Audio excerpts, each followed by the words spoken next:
and Meghan, hasn't it? I mean, I think their reputation was already fairly low, but to have a woman, a black woman, who's head of your charity that you founded in memory of your mother, to accuse you of the very things that you've been accusing other people of for many years, bullying and harassment and misogyny. I mean, it couldn't get much worse, really. I mean, I expect that Dr. Chandauka has got her faults. I expect she's not perfect, but this is unfortunately following a pattern, isn't it? We had allegations of bullying at the palace when Meghan was a working royal. That was kind of hushed up and kicked into the long grass by the palace. We've had a sort of revolving door of staff in California, people working for them. No one seems to work for them for more than 5 minutes. We had the guy at Spotify calling them grifters, and now we've got this. So it's following a pattern. It's very difficult to escape the conclusion. They are very difficult people to work for, if not bullies. Samara, that's a long list of credible people who have, hit back against Harry. Do you feel like he's on the ropes this week after what Dr. Sophie Chandauka has come out with? That Phil's just listed all these issues of misogyny, misogynoir, cover-up, etc. How do you feel about it?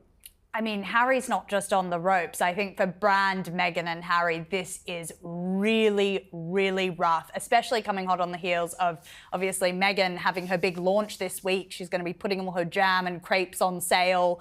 I think it's come at probably the worst time for them.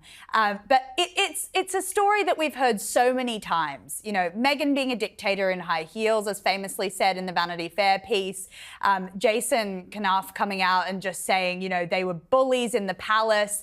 This is no surprise, but I think what Dr. Sophie gives is a lot of validity. I mean, she's worked at Meta. She's been a high-powered solicitor for a long time. She's clearly been in a lot of stressful environments, and it says a lot that Harry and Meghan are the ones to tip her over the edge and say, I can't deal with this anymore. It's been so rough working for them. They're bullies.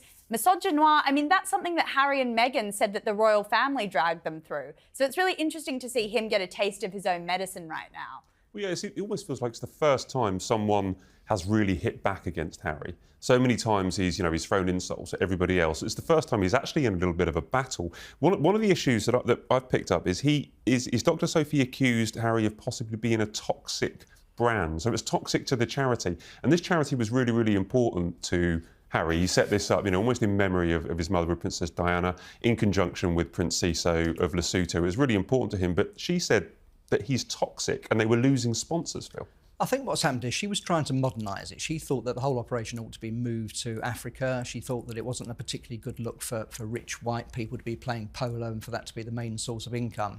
So I think she was trying to find other sources of income, and the catalyst for this big row seems to have been when they were all on stage together at this polo event, and Meghan wanted her off the stage so that she could pose up with the trophy. Then it was all, as I think you're coming on to, sort of mixed in with making their Netflix show about polo, so they tried to sort of commercialise it. So the whole thing's become a mess, but the big thing now is what's going to happen to this charity? Is she going to stay there? Is she going to be able to survive this? Or is Harry going to wrest back control? I mean, he should never have lost control in the first place. Him and Prince Siso of Lesotho should have kept a much better eye on what was going on. And I think it's very, very sad, that it's come to this, that financially it's not doing well. What's going to happen to the charity in the future? And the people that are suffering, of course, are the people with AIDS and HIV who are supposed to be benefiting from it, because if the money's not coming in, they're not going to see the benefit. 100%. You mentioned there about the Netflix issue. This is a really aggravating factor for me. Netflix cameras, as Dr. Sophie explained, Harry announced that he was going to bring Netflix to this charity fundraiser, and it caused, I think, lots of disturbances, I think she said. And then Meghan turned up, and then we have these text messages that allegedly, or messages that Harry unpleasant messages that he allegedly sent to Dr. Sophie. Phil, I want to take your view on this. We're 5 years since Megxit. The Queen said you can't have a hybrid situation, you can't be half in, half out.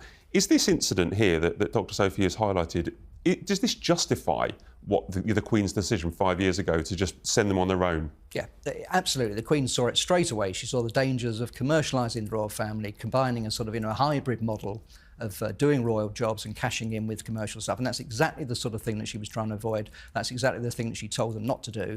And that's what happened with this polo match, that she thought the doctor thought that it was just going to be presenting the trophy and it was all going to be part of the charity, and all of a sudden he turned up with a Netflix crew and wanted to make it part of his programme, and that was part of the problem. So yes, that is exactly what the Queen wanted to avoid, and we can see playing out there, with Harry cocking it up, if you like. This seems to be a really important issue to me. The whole idea that Netflix cameras are going to turn up. Yeah. And there was. You remember the footage? You remember the footage? I remember when it happened, and we thought, are we just reading?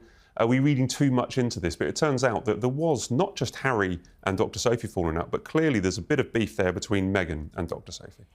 Clearly, Matt. I mean, Meghan basically was a whirling dervish through this whole polo match, bringing not just film cameras, but also very high-profile celebrities that weren't meant to be there in the first place. So that then changed the entire sort of vibe of the polo match that was meant to be for charity. So this was Serena Williams, wasn't it? She brought Serena Williams along and made it a whole big circus. Yeah. A massive circus, and you can see that when obviously there's that now infamous video of them getting up on the stage. This clearly hasn't been choreographed, or it was a last-minute thought-through thing. Meghan almost pushing this very accomplished Dr. Sophie to the side, Dr. Sophie having to duck under the trophy that Harry's holding, all because Meghan clearly wants to be in the centre of the shot. It was really badly thought through, and I can see how that probably was the final nail in the coffin for her, that polo. And to make it worse, match. He then sent an email, didn't he, to the doctor asking that she should publicly support Meghan, which she didn't want to do. So that made it even worse. And clearly Meghan was behind that. So do you think, I was going to ask what you thought, because my understanding was that Harry and Meghan asked their staff to send emails, asked Dr. Sophie to apologise, which is baffling. And then when she refused after a back and forth, Harry allegedly sent an unpleasant and imperious message demanding she explains herself. Do you agree? Do you think Meghan asked Harry to do that, or is it something that Harry wanted to do to protect his wife? Why would he do that? I think Meghan probably did ask him, to be honest. Or certainly they chatted about it themselves. I'm sure they did. And the doctor quite wisely said she didn't want to do it. She knew what would happen. She didn't have anything against Meghan at that point, but she just knew how it would be exploited, so she refused to do it. And you've got to be quite strong-willed to refuse to do something that when you know, a prince who actually sort of started a charity tells you to do something. So, you know, I think she's a strong character. So to come back to your original question, has he met his match? I think in some ways he probably has, yes.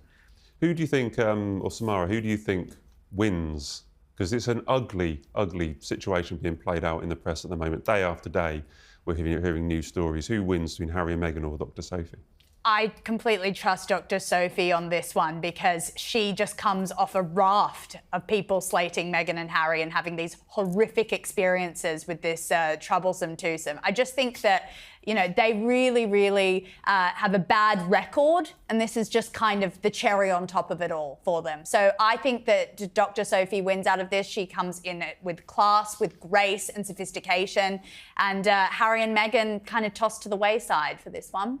One thing that strikes me in the last couple of days, because this has been a developing thing, we could talk about for almost a week now, this has been going on. It's slowly turned, and we're beginning to get what seems to be counter-briefing against Dr. Sophie. Where is that coming from? We're not quite sure. We don't know who these anonymous sources are, but lots of stories are coming out. I mean, we're talking about the allegation she spent £400,000 on consultants. I think there's one astonishing story accusing her of playing the race card while she was in the charity, and that she was poisonous. But the one thing that leaps out, there was an interview with Harry's friend, and I want to ask you about this. A named friend, who said he was speaking on behalf of Harry, or with permission from Harry, not on behalf of Harry, but with permission from Harry. And he said, it feels like Dr. Chandauka had her nose put out of joint because she was not the most important woman of colour on the stage. Yeah, you said something about she'd had her nose put out of joint. And then you said that Harry was so upset it felt like he'd have one of his fingers cut off. He seemed to have an obsession with body parts, this bloke. I mean, I think we should give him the elbow, don't you? I don't know, but, you know, he's clearly been briefed or asked by Harry to stand up for him. We never seem to hear from Harry and Meghan themselves, do we? It's always sort of anonymous sources and stories that appear in papers and briefings. And, of course, one of the worst things, I think you broke this story as well, Matt, that, you know, she's been subjected to terrible trolling by the Sussex squad, the people who sort of purport to support them. And we never hear from Harry and Meghan condemning that, do we? That's one thing, that they never come out and say, you know, please don't do this on social media, when they're always going on about the harms of social media to other people. So that's another aspect of it, which I do find very distasteful, the fact that they don't tell these people to stop this, you know, vicious trolling. And she's now had to come off social media. Are they becoming a toxic brand, as Dr. Sophie said earlier? Becoming. I mean, they are. They have been. I mean, they've been building up to this the past 5 years. They're extremely toxic. No one wants to go near them. And I just also, I think that one of the other comments that the friend made was that apparently, you you know, Dr. Sophie was jealous of Meghan. Why is this the common thread that always keeps coming out? Oh, she was jealous of Meghan. It's like what they said about Catherine as well. Catherine was jealous of Meghan. It's the common line that they keep trying to play. And none of these women are jealous of Meghan. I mean, she's an actress that was on Suits. Dr. Sophie is someone who's highly accomplished, and so is Catherine. I don't think they're jealous of anyone in that situation. So